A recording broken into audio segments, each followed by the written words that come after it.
Tout commence dans le Paris des années folles, en 1925, dans un atelier situé au fond d'une ruelle sombre de Montmartre. Le photographe, un homme solitaire nommé Arthur Pendleton, était connu dans les cercles artistiques pour un talent jugé surnaturel. Ses portraits n'étaient pas de simples images fixes, on disait qu'ils capturaient l'essence même du modèle. Quand on regardait un cliché de Pendleton, on avait l'impression que le sujet vous regardait en retour, qu'on pouvait entendre sa respiration. Mais ce que personne ne savait, c'est le prix exorbitant que ces modèles payaient pour cette éternité.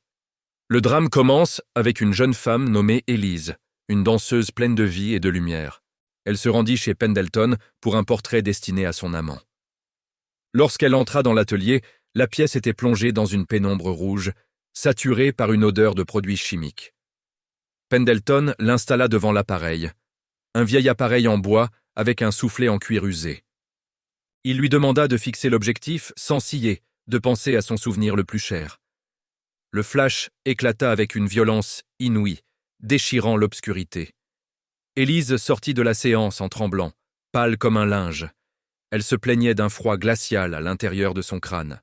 Le lendemain, elle ne se réveilla pas. Pas qu'elle mourut, elle sombra dans un état catatonique profond.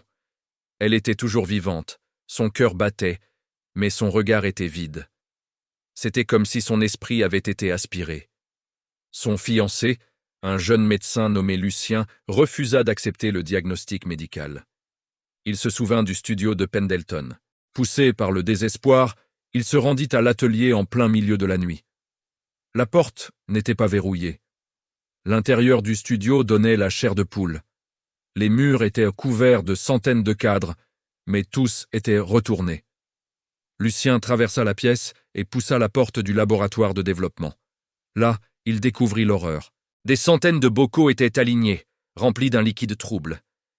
Et flottant à l'intérieur, quelque chose de lumineux, une sphère pulsante. Sur la table de travail, un négatif était encore humide. Lucien le souleva à la lumière rouge. Ce n'était pas un portrait d'Élise endormie, c'était une photo d'Élise en train de hurler de terreur, piégée derrière une paroi de verre. Et puis, Lucien vit l'impossible.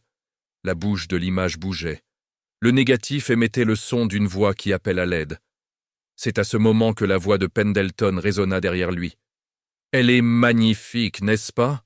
J'ai enfin réussi à figer l'âme. » Lucien se retourna, un scalpel à la main, mais Pendleton était déjà armé de son appareil photo, comme une arme. « Vous avez aussi une belle âme, docteur. Elle brille de colère. Vous serez ma pièce maîtresse. » Il y eut un nouveau flash aveuglant. Lucien sentit une douleur atroce, comme si on lui arrachait l'âme par la gorge. Il tomba à genoux, incapable de bouger. Son esprit se rétrécissait, tiré violemment vers l'objectif. Le lendemain, la police découvrit le studio vide. Pendleton avait disparu. Ils trouvèrent Lucien et Élise, tous deux catatoniques. Mais ce que la police ne trouva jamais, ce furent les négatifs. On raconte que Pendleton est toujours là quelque part.